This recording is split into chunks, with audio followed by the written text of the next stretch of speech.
Welcome back friends.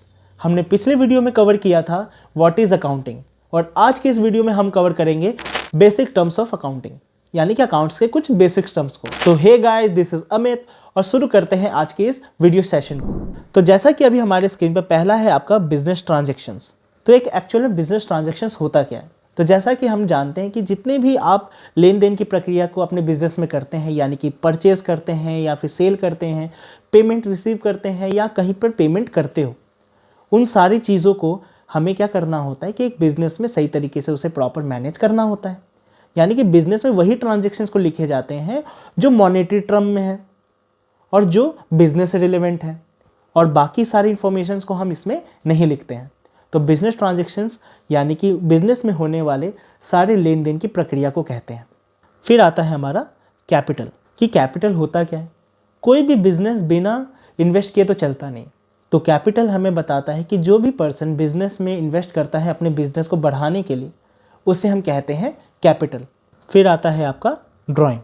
तो drawing होता क्या है? आपने किसी बिजनेस में आपने कैपिटल इन्वेस्ट कर रखा है ताकि आप बिजनेस को बढ़ा सकें, पर कभी सिचुएशन ऐसी हो जाती है कि आपको उनमें से कुछ पैसों को विड्रॉ करना पड़ जाता है अपने खुद के पर्सनल यूज के लिए। तो बिजनेस में आप जो इन्वेस्ट करते हैं, पर उसमें से जो अमाउंट आप अपने पर्सनल यूज के लिए निकालते हैं, उसे हम कहते हैं ड्राइंग। फिर आता है हमारा लायबिलिटी। लायबिलिटी यानी कि दायित्व। किसी भी बिजनेस में आपके कुछ दायित्व होते हैं, यानी कि आप पर कुछ कर्जे होते हैं या फिर आपको किसी को पैसे चुकाने होते हैं। ये सब आपके लायबिलिटी के कैटेगरी में आते हैं। लायबिलिटी भी आपके दो टाइप्स के होते हैं। पहला होता है आपका करंट लायबिलिटी और दूसरा होता है non current liability. Current liabilities वो होती हैं जिसे आपको साल भर के अंदर चुकाना पड़ता है। For example short term loans हो गया, या आपने शॉर्ट टर्म के लिए किसी से पैसे उधार लिए, आपको वो पैसे चुकाने हो। फिर दूसरा होता है आपका नॉन करंट लायबिलिटीज, जिसको आपको साल भर के अंदर नहीं चुकाना होता, आपके पास कुछ वक्त होता है, यानी कि आपको 2 साल 5 साल में इसे चुकाना होता है। फॉर एग्जाम्पल आपके लॉन्ग टर्म लोन्स, जिसे हम 2 साल में या 4 साल में हम चुकाते हैं, या फिर ऐसे पैसे जो हम उधार लेते हैं जिसे हमें साल भर के बाद चुकाना होता है, तो उसे कहते हैं हम नॉन करंट लायबिलिटीज। फिर आता है आपका एसेट्स। एसेट्स यानी कि पूंजी।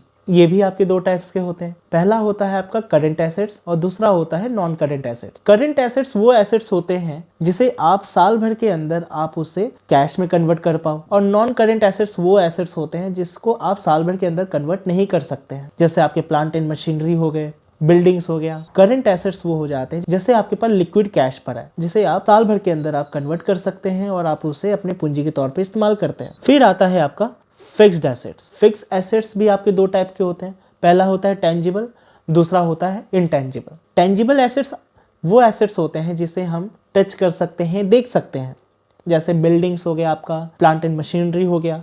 फिर आपके होते हैं इनटेंजिबल एसेट्स। इनटेंजिबल एसेट्स वो एसेट्स होते हैं जिसे आप देख या छू नहीं सकते हैं, जैसे आपका गुडविल, आपका कॉपीराइट हो गया, पेटेंट हो गए। ये सब भी आपके एक एसेट्स होते हैं। इन सभी को हम कहते हैं इंटेंजिबल एसेट्स। फिर आता है आपका इनकम। इनकम आपके रेवेन्यू और एक्सपेंसेस के बीच का डिफरेंस होता है, यानी कि अगर आपके एक्सपेंसेस कम है और रेवेन्यू ज़्यादा है तो हम इसे इनकम कहते हैं। फिर आता है आपका एक्सपेंस। अब ये एक्सपेंस होता क्या है?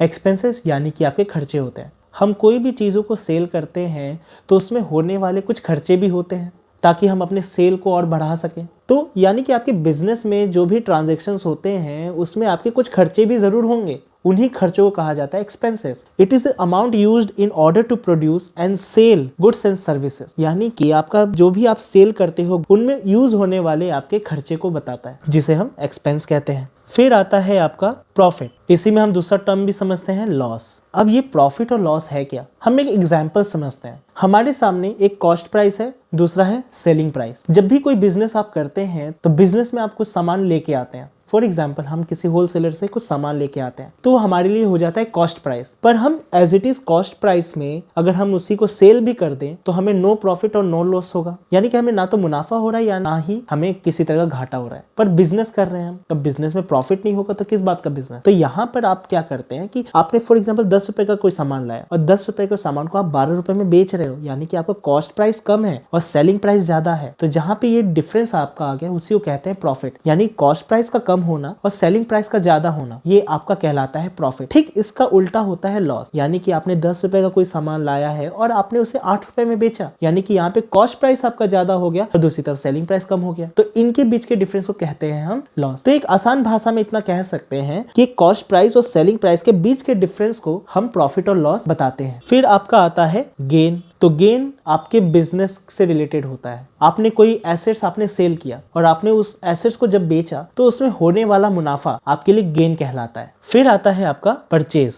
हम किसी बिजनेस में परचेज नहीं करेंगे तो हम बेचेंगे क्या? कोई भी एक व्यापारी अगर बिजनेस करता है तो कहीं से सामान परचेज करता है ताकि उसे वापस से वो रीसेल कर सके। रीसेल के पर्पज से खरीदा हुआ सामान ही हमारा परचेज कहलाता है। पर ऐसा एक सिचुएशन आता है, हमने जो चीज परचेज किया होता है उसमें से कुछ आइटम आपका डिफेक्ट होता है, तो उस डिफेक्टेड आइटम को हम लौटा देते हैं, जिसे हम परचेज रिटर्न कहते हैं। तो परचेज रिटर्न यानी कि हम जो सामान खरीद के लेके आए हैं उसमें से कुछ सामान जो हम लौटा दें, यानी कि परचेज किया हुआ सामान हम लौटा देते हैं, उसे हम कहते हैं परचेज। ठीक इसी तरीके से आपका होता है सेल। आप भाई व्यापारी हैं, आपने सामान जो है सेल किया है, बिना सेल के आपको प्रॉफिट तो होगा नहीं। पर सम टाइम सिचुएशन हैपन कि आपने जो सामान बेचा है किसी कस्टमर को और वो सामान किसी तरीके से डिफेक्टेड मिल गया, तो आपने सामान तो सेल किया, सेल करना यानी कि बेचना, पर जो सामने कस्टमर है उसको सामान पसंद नहीं आया या फिर डैमेज है, तो क्या करेगा? जो कस्टमर है वो आपको वापस से सामान आपको लौटा देगा, जिसे हम कहते हैं सेल्स रिटर्न। सेल्स रिटर्न यानी कि जो आपने सामान बेचा और उसमें से कुछ सामान आप तक वापस से रिटर्न आ जाए, उसे हम कहते हैं सेल्स रिटर्न। फिर अगला आता है हमारा गुड्स। अब गुड्स से हम समझते क्या है? गुड्स यानी कि सामान या फिर वस्तु जिसे हम बेचते हैं इन एक्सचेंज ऑफ मनी। फिर आता है आपका डेटर।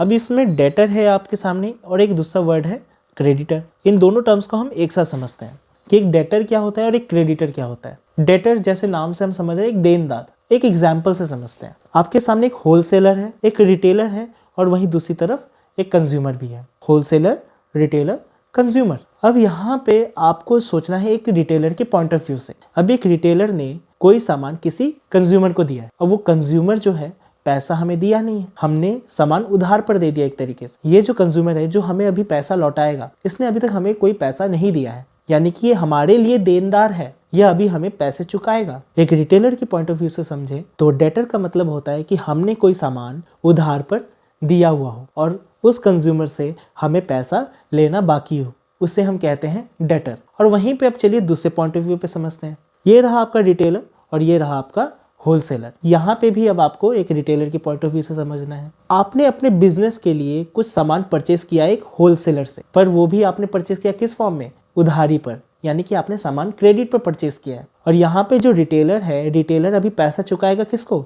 एक होलसेलर को। तो यहाँ पर जो रिटेलर है होलसेलर से जो सामान उधार पर लेके आया है और यहाँ पर होलसेलर को पैसे चुकाने अभी बाकी हैं, तो इसे हम कहेंगे लेनदार यानी कि क्रेडिटर। फिर आता है हमारा वाउचर। वाउचर एक इंटरनल डॉक्यूमेंट होता है, एक तरीके का एक एविडेंस होता है, एक बिल का एविडेंस होता है कि आप जो भी बिजनेस में ट्रांजैक्शंस करते हो उसको एक एविडेंस के बिहाफ पे करना होता है। तो एक डॉक्यूमेंट होता है आपका जो एक एविडेंस के तौर पे वर्क करता है। फिर आता है आपका डिस्काउंट। और ये डिस्काउंट होता क्या है? आपके सेलिंग प्राइस और मार्केट प्राइस के बीच का डिफरेंस कह सकते हैं इसे। चलिए इसको और आसान भाषा में समझते हैं। अब यहाँ पे डिस्काउंट आपके दो टाइप्स के होते हैं। पहला होता है ट्रेड डिस्काउंट और दूसरा होता है आपका कैश डिस्काउंट। तो चलिए पहले ट्रेड डिस्काउंट से हम समझते हैं। कोई भी बिजनेस में अगर आपके पास ओवर स्टॉक हो जाता है, आपके पास सामान का भरमार हो जाता है, अब आप उसे क्या करते हैं? सोचते हैं कि जल्दी से जल्दी हम इसे सेल आउट कर दें, यानी कि आपके पास सामान रुका हुआ है, आप उसे जल्दी से सेल आउट करते हैं। अब आपने इसके बीच में कुछ डिस्काउंट दे दिया। फॉर एग्जाम्पल आपके पास 100 रुपए का कोई सामान है, यानी कि अभी उसका जो मार्क प्राइस है वो 100 रुपए है और आप उसे 80 रुपए में बेच रहे हैं। एक हैवी सेल आउट आपने कर रखा। 100 रुपए का सामान आप 80 रुपए में बेच रहे हो। ये जो बीच में 20 रुपए का जो डिफरेंस है ये आपके लिए डिस्काउंट है, ताकि आपके शॉप पे जो रुका हुआ स्टॉक है उसे जल्द से जल्द हम सेल आउट कर लेते हैं। तो इसे हम कहते हैं ट्रेड डिस्काउंट, ताकि हमारे पास रुका हुआ सामान जो है जल्दी से सेल कर सके। और वहीं दूसरी तरफ हमने बात की थी कैश डिस्काउंट की। तो यहाँ पे कैश डिस्काउंट है क्या? तो चलिए कैश डिस्काउंट को आसान भाषा में समझते हैं। समझ लीजिए एक पर्सन ए है और एक वहीं पे पर्सन बी है। पर्सन ए ने पर्सन बी को 1 लाख रुपए उधार दिए हैं, या फिर ऐसा समझ लीजिए कि जो पर्सन बी है उसने पर्सन ए से कुछ सामान खरीदा है जिसकी वैल्यू है 1 लाख रुपीज, पर वो पैसा चुकाएगा आपको 4 महीने बाद। पर यहाँ पर जो आपका पर्सन ए है वो यहाँ पे एक स्ट्रैटेजी चलेगा। वो एक ऑफर देगा पर्सन बी को ये बोल करके कि अगर आप मुझे आज के दिन या फिर आप मुझे 3 दिन के अंदर अगर आप मुझे पैसे लौटा देते हैं तो मैं आपको 10,000 रुपए का डिस्काउंट दूंगा। तो जो पर्सन बी है उसके मन में एक लालच आएगा कि चलो भाई, अगर पर्सन ए को अगर आज के दिन अगर पैसे लौटा देता तो मुझे 10,000 रुपए का भारी डिस्काउंट मिल रहा है। तो यहाँ पर पर्सन बी पर्सन ए को पैसा दे देगा, जो पैसे के लिए पर्सन ए 4 महीना या 3 महीना जो भी वेट करता उसे वो वेट नहीं करना पड़ा और उसका रुका हुआ पैसा उस तक पहुंच गया। फिर आता है हमारा प्रीपेड। प्रीपेड क्या होता है? प्रीपेड होता है एडवांस पेमेंट कर देना। किसी भी चीज का आप प्रीपेड कर सकते हैं। जैसे रेंट है, हमने 3 महीने का पेमेंट पहले ही कर दिया हो। सैलरी है तो हमने प्रीपेड सैलरी कर दी, भाई 3 महीने की सैलरी हमने एडवांस दे दी, यानी कि एडवांस पेमेंट कर देने को हम कहते हैं प्रीपेड। वहीं दूसरी तरफ हम बात करें आउटस्टैंडिंग की, तो आउटस्टैंडिंग का मतलब होता है बकाया। 3 महीने का रेंट हम पर बाकी है या फिर हम पे 3 महीने का सैलरी अभी हमें देना बाकी रह गया है किसी को, यानी कि बकाया राशि को कहा जाता है आउटस्टैंडिंग। तो वहीं पर अगर हम बात करते हैं प्रीपेड जो है आपके लिए एसेट्स के बराबर होता है और जो आपकी आउटस्टैंडिंग होती है वो आपके लिए लायबिलिटी हो जाती है। फिर आता है हमारा ओपनिंग स्टॉक और दूसरा होता है हमारा क्लोजिंग स्टॉक। इसे हम एक एग्जाम्पल के तौर से समझते हैं। अभी जो हमारा पिछला साल था 2022 और ये रहा हमारा प्रेजेंट ईयर 2023। तो 2022 में मान लीजिए हमारे पास 1 लाख की इन्वेंट्री पड़ी थी, तो उस इन्वेंट्री में अभी हमारे पास 10,000 का स्टॉक बचा हुआ है। तो ये उस साल के लिए क्या होगा, 10,000 का हमारा क्लोजिंग स्टॉक होगा। पर यही जो 10,000 का क्लोजिंग स्टॉक है ये अगले साल में आपका कैरी फॉरवर्ड हो रहा है। तो ये जो आपका कैरी फॉरवर्ड हुआ है इस साल, उसी को कहते हैं हम ओपनिंग स्टॉक, यानी कि पिछले साल के स्टॉक को हमने कैरी फॉरवर्ड करके जो प्रेजेंट ईयर में लेके आए हैं, इसे हम कहते हैं ओपनिंग स्टॉक। फिर आता है आपका बैड डेप्ट। अब समझते हैं बैड डेप्ट होता क्या है। अब बिजनेस आपने स्टार्ट किया है तो उतार चढ़ाव चढ़ना तो इस बिजनेस का ही सिलसिला है भाई। अगर आप बिजनेस कर रहे हो तो ऐसा नहीं कि हमेशा अच्छे दिन ही रहेंगे, उसमें कुछ बुरे वक्त भी जरूर आते हैं। अब आपने बिजनेस को स्टार्ट किया, आपने कभी सोचा ही नहीं कि आपके बिजनेस में कभी लॉस हो, पर एक समय आता है जब आपका बिजनेस में लॉस में होता है, यानी कि बुरे वक्त आ जाती हैं, बुरे दिन आ जाते हैं, उसी को हम कहते हैं बैड डेप्ट। पर यहीं पर आपका एक और टर्म यूज होता है बैड डेप्ट प्रोविजन। आप निकले होशियार, आपको पता है कि बिजनेस में रिस्क है, आने वाले समय में हो सकता है कि लॉस होगा, तो आपने उन सभी लॉस को कवर करने के लिए पहले से ही कुछ ना कुछ प्रोविजन बना के रखा, यानी कि आप उस बुरे वक्त से आप निकल पाओ, इसके लिए आपने कुछ रिजर्व रखा था। तो इसी को हम कहते हैं बैड डेप्ट प्रोविजन या फिर बैड डेप्ट रिजर्व। यहाँ पे एक चीज समझते हैं हम, एक फाइनेंशियल अकाउंटिंग किस तरीके से हम रिकॉर्ड करते हैं। तो एक बेसिक सा कॉन्सेप्ट है, जब भी हम अकाउंट क्रिएट करते हैं तो जो हमारी लेफ्ट हैंड साइड होती है उसे हम डेबिट साइड से शो करते हैं और जो हमारी राइट हैंड साइड होती है उसे हम क्रेडिट से शो करते हैं। यानी कि हमारी जो लेफ्ट हैंड साइड है वो हमारी डेबिट साइड और जो हमारी राइट हैंड साइड है उसे हम कहते हैं क्रेडिट साइड। फिर आपका लास्ट टॉपिक है step involve in preparing account. कोई भी एक अकाउंट बनाने के लिए हमें कुछ स्टेप्स को फॉलो करना होता है। जैसा कि अभी तक हमने पिछले वीडियो में समझा था कि एक अकाउंट्स को बनाना क्यों ज़रूरी होता है, तो उसको बनाने के भी कुछ तरीके होते हैं। आइडेंटिफाई करके आप उसे रिकॉर्ड करते हैं, फिर उसे आप एक समराइज फॉर्म में करते हुए आप किसी के सामने प्रस्तुत करते हैं। तो यहाँ पर सबसे पहले हमें क्रिएट करना होता है जर्नल एंट्री, फिर आप क्रिएट करते हैं लेजर, फिर आप क्रिएट करते हैं ट्रायल बैलेंस। फिर जब आप ट्रायल बैलेंस बना लेते हैं तब उसे हम ट्रांसफ़र करते हैं trading and profit and loss account में। फिर जब यहाँ पे आपका नेट प्रॉफिट या फिर नेट लॉस आ जाता है तब हम लास्ट में बनाते हैं बैलेंस शीट। तो ये आपके पूरे एक स्टेप होती है कि हम किस तरीके से एक अकाउंट को हम प्रिपेयर करते हैं। इस वीडियो में हमने एक अकाउंट से कुछ बेसिक टर्म्स के बारे में हमने डिस्कस किया। हम अपने नेक्स्ट वीडियो में कवर करेंगे अकाउंट्स के कुछ गोल्डन रूल्स को, क्योंकि कोई भी अकाउंट्स आप बनाओगे तो पर आपको उसके कुछ गोल्डन रूल को भी फॉलो करने पड़ेंगे। तो वो गोल्डन रूल आपको बताएगा कि हम एक अकाउंट को किस तरीके से मेंटेन करते हैं। So thank you for watching this video. तब तक के लिए बाय बाय। कोई भी सपना साकार करने के लिए सबसे जरूरी है सही कोच का होना। चुनिए बघेल इंस्टीट्यूट को और करें अपने skill oriented CS and IT courses का सपना साकार। Download the app now.